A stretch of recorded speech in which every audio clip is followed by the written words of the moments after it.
எவ்வளவு ஆசை உங்களுக்கு ஒரு சொந்த வீடு கட்டிக்கணும்னு? எவ்வளவு நாள் கனவு அது? கனவுனா ரொம்ப சின்ன வயசுல இருந்து. ஏன்னா நான் சின்ன வயசுல இருந்தே அது ஒரு கனவு. ஏன்னா வீடே இல்லாமலாமும் சில மாசங்கள் இருந்திருக்கோம் நாங்க. அது அட்ரஸே வந்து வேற ஒருத்தவங்க வீட்டில் ஸ்டே பண்ணி படிச்சனால அவங்க வீட்டு அட்ரஸ் போட்டு ஐடி கார்டு வாங்கின கதையெல்லாம் இருக்கு. ஏன்னா நம்ம வீடுன்னு ஒரு அட்ரஸே இருக்காது, அந்த மாதிரிலாம் இருந்திருக்கு.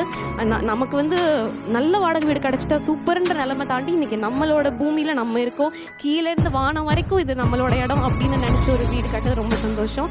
அதுவுமே பிரபாவுமே அப்படிதான். அவங்களுமே சின்ன வயசுல நிறைய கனவுகளோட இருந்து அவங்க வீட்டில் வந்து ஏதோ ஒன்று வரைஞ்சு வச்சிருந்தாங்க, நம்ம லேண்ட் அப்படின்னு வரைஞ்சு.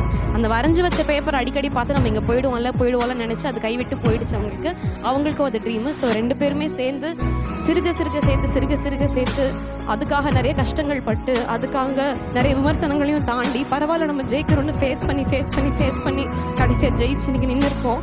நேற்று தான் கிரகப்பிரவேசம் முடிச்சோம். நேற்று நைட் அந்த வீட்டில் தூங்கியே ஆகணும்னு சொன்னாங்க. தூங்கிட்டு இன்னைக்கு காலையில் அப்படியே இந்த ஷோக்கு நாங்கள் காலையில் கிரகப்பிரவேசம் அன்னைக்கு இந்த வீட்டில் தூங்கணுமாங்க.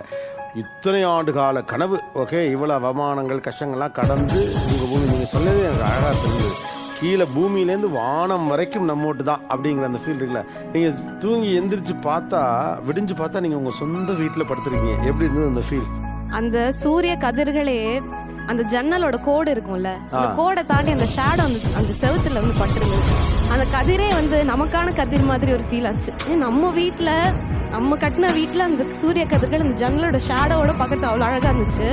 என்னோட வீட்டில் போய் எல்லா கதவையும் நான் முதல்ல திறந்தது. பின்பக்க கதவெல்லாம் வச்சு ஒரு வீடெல்லாம் நான் பார்த்ததே கிடையாது. வாழ்ந்ததே கிடையாது. நாங்கள் அதெல்லாம் போய் ஓப்பன் பண்ணும்போது அவ்வளோ மனசுக்கு நிறைவாக இருந்துச்சு. அதெல்லாம் நிஜமா ரொம்ப ரொம்ப சந்தோஷமா இருந்துச்சு.